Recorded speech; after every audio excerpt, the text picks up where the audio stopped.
The playbook for how to deal with militant abductions has changed forever. It was first written when 100 highly trained Israeli commandos flew to Uganda to rescue over 100 people held by militants. 90 minutes later, they were flying back home. Their mission accomplished.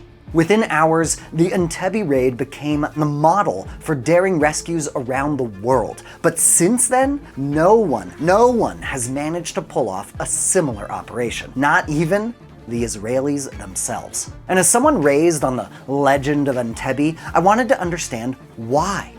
What I learned is that what's happened in Israel over the last 2 years, the captives, the rescues, both successful and failed, the negotiations and prisoner releases, it's all just the tip of an iceberg that goes back over 50 years. An iceberg militant groups have clearly learned from and that governments would rather keep underwater. Because when you look at the history of these kidnappings and the evolution of how governments responded, you start to understand just how vulnerable we and our governments are. Taking captives is not a new phenomenon, but in 1972, Palestinian militants put a new spin on an old tactic by bringing it to the biggest event in live television. As the world tuned into the Munich Olympics, a Palestinian group called Black September stormed the Israeli team's quarters, taking 11 athletes captive. They warned that if Israel and West Germany didn't release hundreds of prisoners with ties to militant groups, they would start taking athletes' lives one by one.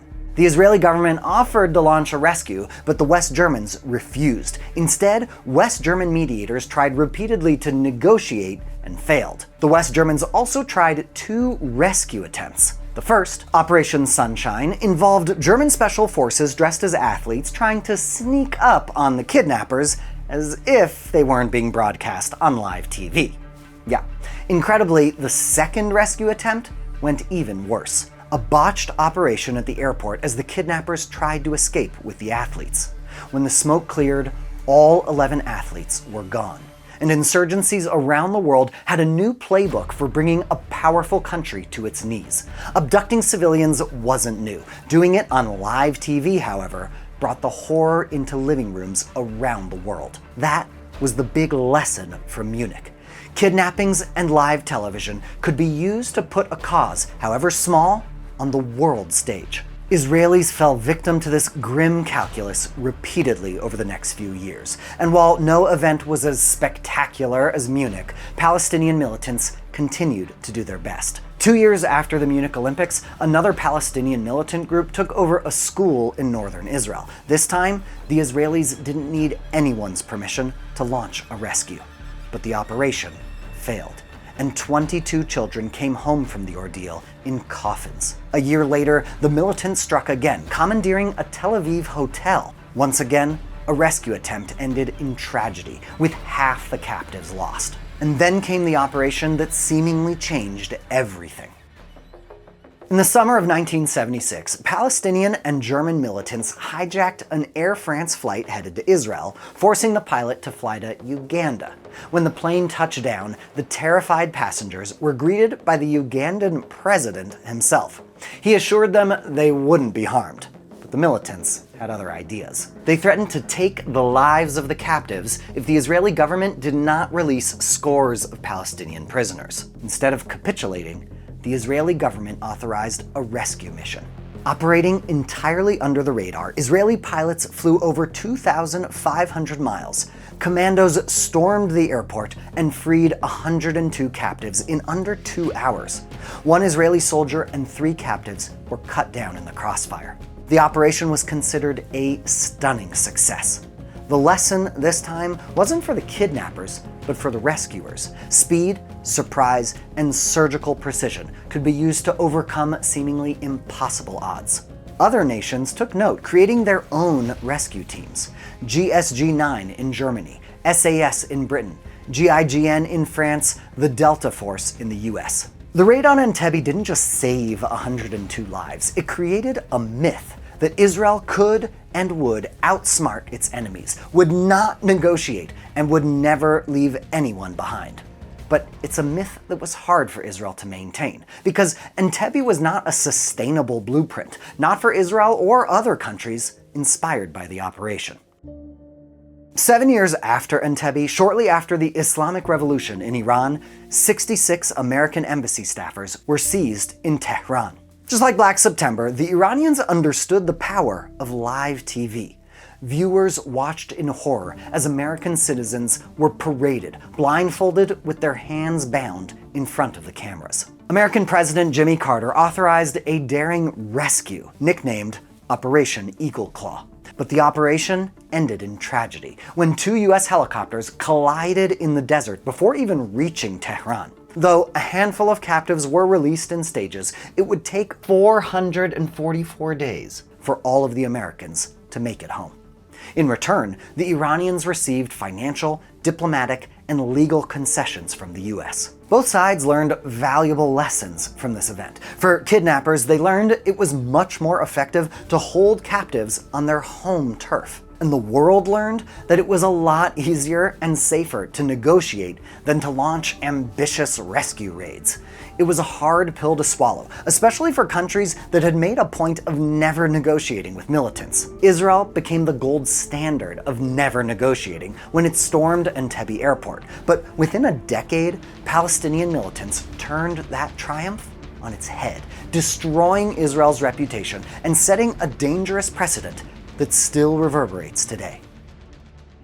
After Palestinian militants were kicked out of Jordan, they set up a quasi-state in southern Lebanon. From there, they carried out years of devastating attacks on Israeli civilians in northern Israel.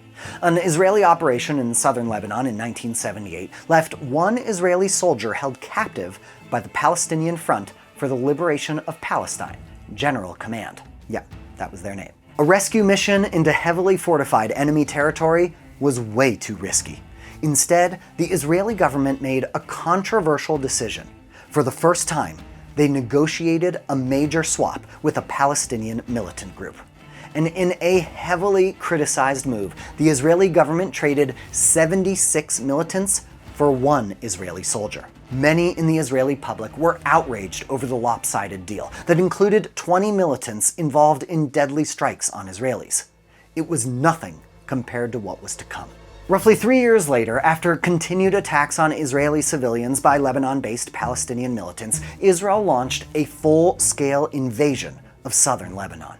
In the process, the IDF detained thousands of Palestinian men, militants and otherwise, in mass sweeps of camps and villages. Soon after the invasion, Palestinian militants snatched 8 Israeli soldiers inside Lebanon. With no other choice, Israel once again negotiated.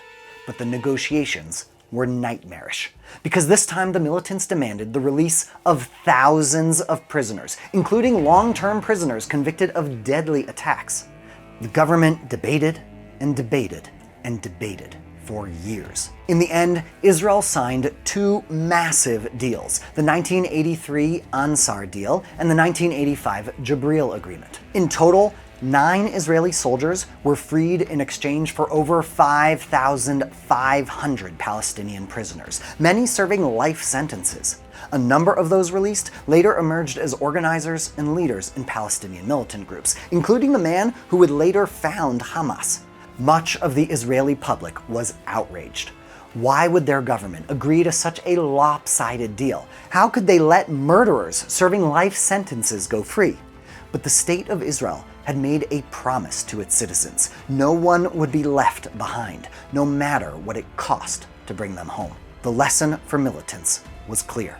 Israel was willing to exchange hundreds of prisoners to bring just 1 captive home. The economics of empathy had changed forever, and other groups took notice. Lebanese militant group Hezbollah began abducting Westerners left, right, and center. Through the 1980s, no Westerner in Lebanon was safe. Hezbollah and similar militias snatched journalists, professors, diplomats, even the CIA station chief, taunting Western governments with gruesome videos of mistreatment. When Saddam Hussein invaded Kuwait in 1990, he used Western civilians as human shields, parading them on television next to anti-aircraft guns to deter their governments from striking from the sky. The most famous of these human shields was 5 years old. But the story of militant captive taking would change forever when Islamists from Chechnya began fighting for independence from Russia. Captives for ransom became commonplace, with tens of millions of dollars paid out. But no one was prepared for what happened in the spring of 2004. September 1st, the first day of school in Russia, when children, their parents, and relatives attend ceremonies at school celebrating Knowledge Day. In a Russian school near the separatist region of Chechnya, that day turned into a nightmare. Several dozen Chechen militants entered the Beslan school, packed with over 1,000 people. They took everyone captive, refused to give the kidnapped parents or children food or water, and booby-trapped the school. Their demand? Nothing less than complete independence for Chechnya. Russian authorities were never going to agree. The militants were effectively daring the Russians to try a rescue operation, which is exactly what happened 3 days later. After 12 hours of fighting, 334 people, including 186 children, had lost their lives. And for many Russians, the body count was pinned not on the militants, but on the rescuers themselves. It was an important lesson. Militants could orchestrate a mass casualty event with the blame falling on the victim. 20 years later, Hamas would use this tactic against Israel with devastating results. But there's one more critical piece of the puzzle before we get there. In 2006, Hamas fighters tunneled under the Gaza border and dragged 19-year-old Israeli corporal Gilad Shalit into captivity. He remained there for 5 miserable years. No Red Cross visits, no contact with the outside world, no sunlight. 5 years alone in a booby-trapped underground cell. The Israeli public was horrified, and they turned their horror into action. For 5 years, Israelis demanded his return. Shalit's parents set up a tent outside the prime minister's residence where thousands of citizens flocked in solidarity. Shalit was a painful thorn in the side of the Israeli government, a frustrating sign of weakness for leaders trying to project strength. Hamas saw the power just one captive gave them over the Israeli consciousness, how just one captive undermined the Israeli government and the public's sense of security.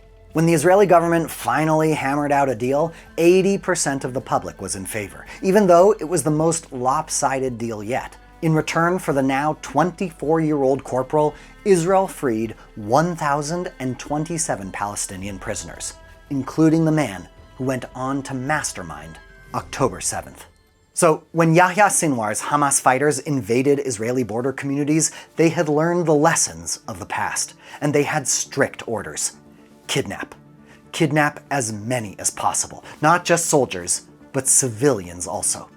Overnight, more than 250 Israelis vanished into Gaza, scattered across hundreds of hiding places, tunnels, apartments, mosques, even beneath United Nations facilities and schools, locations chock full of civilians, both Israeli and Palestinian. In many ways, the plan backfired, triggering an Israeli response that leveled much of Gaza and starting a regional conflict that saw much of Hamas's allies devastated.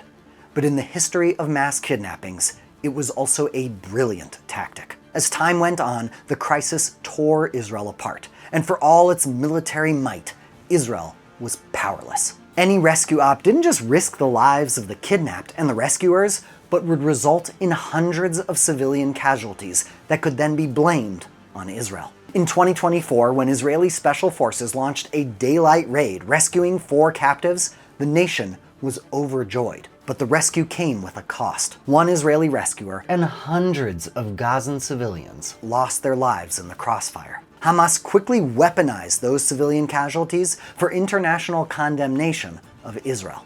All in all, the IDF managed to rescue only 8 captives, 6 in daring rescue ops, another 2 by sheer luck, because the closer they got to the captives, the deeper the danger became. On August 31st, 2024, the IDF recovered the remains of 6 captives, murdered just hours before. Their captors knew the IDF was close, so they eliminated them all, leaving their bodies in a tunnel for the army to find. Hamas had made clear there would be no more daring rescues. Indeed, the vast majority of the captives came home not through Entebbe-style raids, but through Israeli concessions. Thousands of militants were released from prisons, including convicted murderers. And despite 2 years of devastation, Hamas still stands. As does the logic they and their peers perfected over decades of kidnappings around the world. If you can't win on the battlefield, aim for the enemy's soul. Use their empathy and that of the global media against them.